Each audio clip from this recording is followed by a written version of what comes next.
Infidelul. O istorie adevărată. Roman cu două finaluri. De Eliana Rusu. Jocul. Începutul.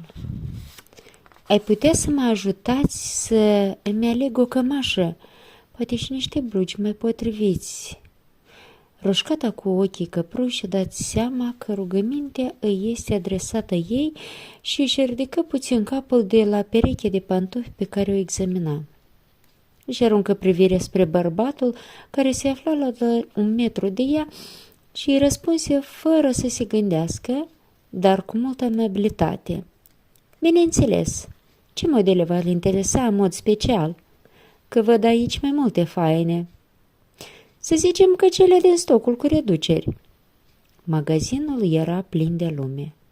Odată la 3 luni organiza câte un Black Friday și pentru că avea prețuri accesibile pentru toate buzunarele, în special pentru cei cu un venit mediu, cumpărătorii intrau și ieșeau cu sacoșe din materiale textile.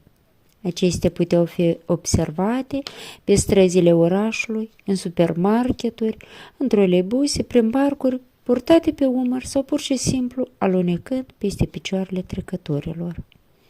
Se ofereau gratis la orice cumpărătură, fie că procurai un sacou, un pulover sau pur și simplu o pereche de șosete sau pijamale.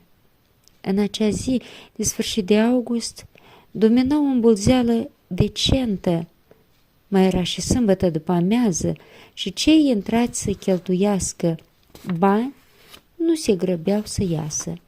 Măsurau tricouri, își potriveau blugi din stofă subțire, își combinau cămășile aturnate în rânduri, apoi făceau câte o pauză, discutau între ei, își alegeau marfa care li se potrivea și se îndreptau alene spre casă cu portofelul pregătit.